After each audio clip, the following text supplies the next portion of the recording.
We're at Survivor Series and it's now time for the main event of the evening, and it's time for war.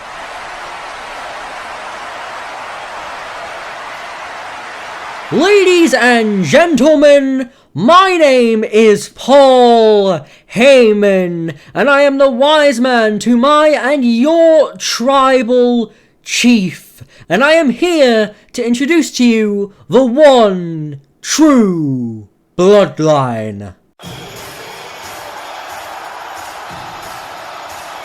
And kicking off the Bloodline Civil War Games match is the man who leveled up the Bloodline saga during 2022, the honorary Uce, Sami Zayn. He's been in every iteration of the men's War Games match on the main roster, so he's no stranger to the structure, although his opponent never has stepped foot in war until now.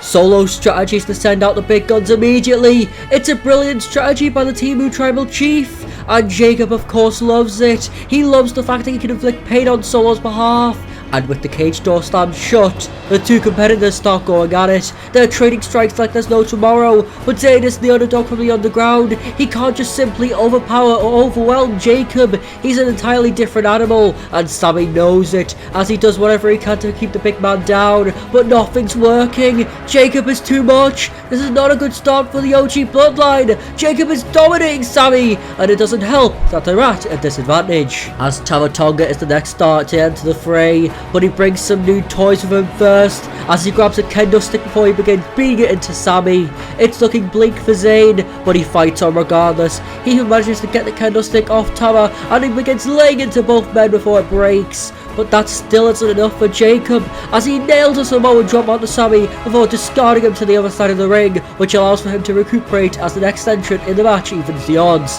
And it's Jey Uso. Everyone loves this. However, it's a 2-on-1 for the Uso, but not for too long, as Sami takes out Tama, which allows for Jey to get into the match as he targets Jacob. Everyone in the OG Bloodline knows the threat he poses, so Jey gets right to work as he nails super kicks left, right and centre, just in an attempt to keep down Fatu. He even unleashes that dog in him as he nails a spear onto Jacob, while Sami hits a haluva kick on the Tama Tonga. The babyfaces are on top, but for how long?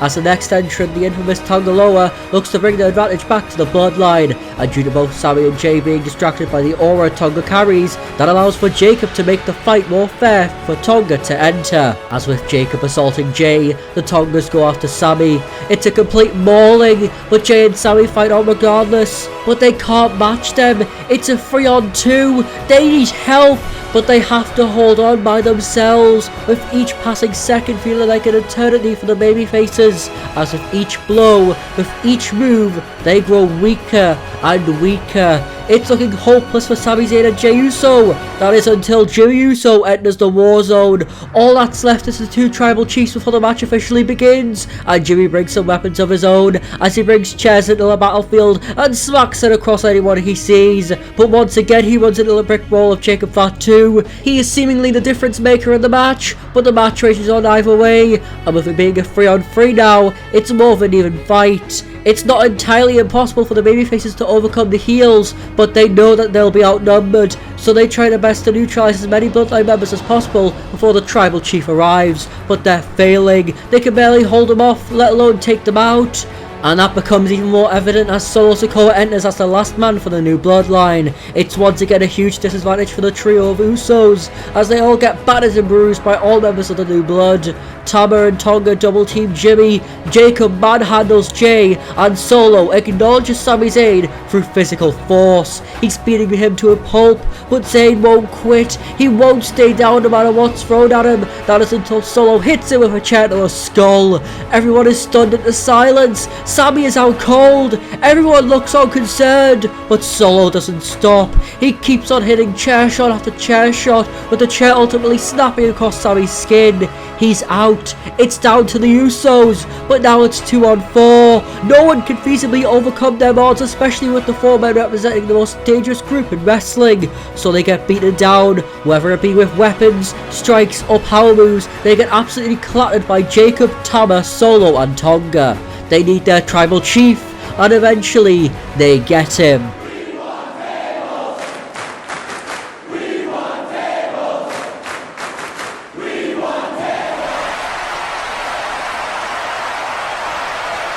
And with Roman Reigns entering War Games for the second time, the match officially begins, but the anarchy already escalates. Everyone is brawling with everyone. Even Sami Zayn has fight left in the tank, although he's clearly not in a good state. And the other three Bloodline members know this, as they shield him from as many attacks as possible. Roman even sacrifices himself as Jacob puts the OTC through the table, but he can't get the 3 count. And with the match going on, it becomes more and more evident that Sami isn't fit to continue the match, but it's War Games, so as one last dance, as one last move to give the OG Bloodline an advantage, he goes to the top of the cage, and from there, descends from the heavens.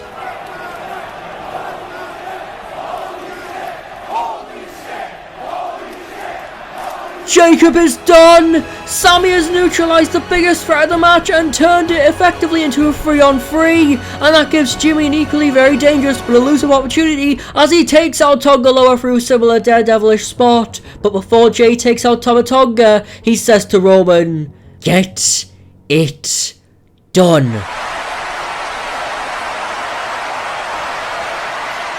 It's down to Solo and Reigns. They share the cage with just the two of them, and they start trading. Neither man will wilt, but Solo attempts a Samoan spike, which is what put away Roman at Crown Jewel, but the OTC gets out of it, and with a spear, he goes into the cover.